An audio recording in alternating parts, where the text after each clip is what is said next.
जोङो जोंनि जि फोसावनाय बेयाव जों जाफुंसारबाय आरो जोंनि बे बादायलायनायाबो जिहेतु सोलिबाय थादों जोंहा पिसिडिसि लेभेलनि बादायनाया जोब्बाय आरो पिसिडिसि लेभेलनिफ्राय मोनसे टीमा चेम्पियन जानानै फैगोन आरो बिथांमोना सिभिल डिस्ट्रिक्ट बेवहाय कम्पिटिशन खालामगोन हमनानै ला उदालगुरि डिस्ट्रिक्टआव बिटिसिनि मोन जि समस्ति दङ बेयाव बिथांमोना कम्पिटिशन जागोन आरो बेबायदिनो दानि बिटिआर थानाय मोनबा जिल्लानि गेजेराव कम्पिटिशन जागोन आरो बेयाव जाय देरहायो बिथांमोनखौ काउन्सिल लेभेल कम्पिटिशनाव जों लांनाय जागोन जायखौ जों सेन्ट्रेलिबो होनना बुंनो हायो दा 40 समस्तिनिफ्राय 40 टीम बे काउन्सिल लेभेल कम्पिटिशनाव बिथांमोना बाहागो लाहैगोन दा बेखायनो बेयो मोनसे जोंनि बड'लेण्ड ओनसोलनि गिदिरथार मोनसे बियो फोरबो एबा इभेन्ट जाफैबाय जोलुर बादायलायनायनि आरो बेखौ जोङो गिबि खेब खुंदों जायखौ बड'लेण्ड CM काप 1.0 होनना बुंनाय जादों दा बेवहाय 37 जौ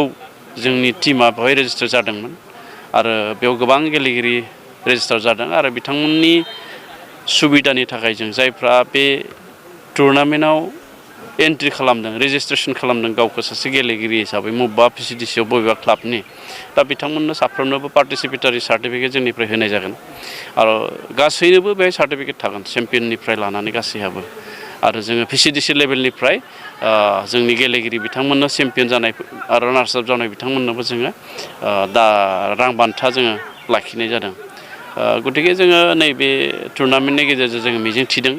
जे जोंनि बड'लेण्ड ओनसोलाव जोलुर बादायलायनायनि जि फोसावनाय जि एवारनेस बियो मोजाङैनो जाफैबाय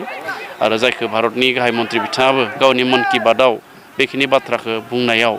जोंनि बे बड'लेण्ड ओनसोलनि बे जोलुर बादायलायनायनि जि थासारि बियो भारत नाङै गायसनजाबाय होननानै जों सानो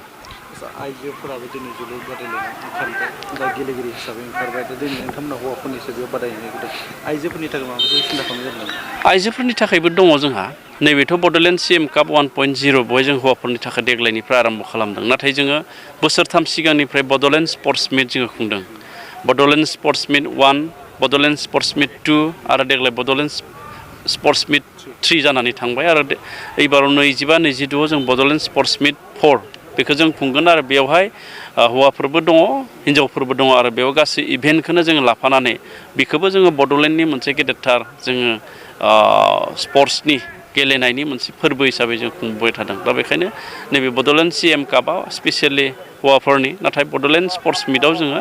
आइजोफोरखौबो हौवाफोरजों समान जोङो बादायलायनायाव खाबु होनाय जादों दुरुं कापआ थामथि खेबनि थाखाय फैगासिनो दङ दा माबायदि प्रिपारेसना जोंहा प्रिपारेसना अलरेडि जोब्बाय मानो होनना बुङोब्ला दुरुं कापआ जोंहा क'क्राझारनि साइ स्टेडियामाव जागोन आरो बे साइ स्टेडियामनि आर्ट गेलारि आयरन गेलारि जों बेखौ बानायदोंमोन बोसोरनि सिगाङाव आरो दिनै बे आयरन गेलारियाव जों आरो उखुम होबावबाय बेयाव सान्दुं अखानि जेंनानिफ्राय जोंनि नायगिरि बिथांमोना बारग'सिगोन दा बाहाय जोंहा ट्रफि टुरा फैबाय थानाय जुलाइ दाननि 13 खालारनिफ्राय जोंहा जागायगोन आरो ट्रफि टुरा 15 जुलाइसिम जानानै आरो दुरुं कापनि जि मेन गेलेनाय बेबो जासिगोन दा ओंखायनो दुरुं कापनि थाखाय जोंनि गभर्नमेन्टनिफ्राय बिटिआर सरकारनिफ्राय जेरैबायदि थियारि जानांगौ बेयो जोब्बाय आरो जोंहा जिहेथु दुरुं कापआव जोंनि जोलुर बादायलायनाय टीम मोनसे बेयाव गेलेनो खाबु मोनो बड'लेण्ड FC दा बेखायनो बे बड'लेण्ड FCनि गेलेगिरिनि टीम सायख'नायाबो जोंहा सोलिबाय थादों आरो प्रेक्टिसाबो जोंहा जासिगोन जाबायनो थादों दा बेखायनो बे जों एबाराव मोनसे गोख्रों बड'लेण्ड FCखौ जों बानायनो नागिरदों बे खामानियाबो जोंहा सोलिबाय थादों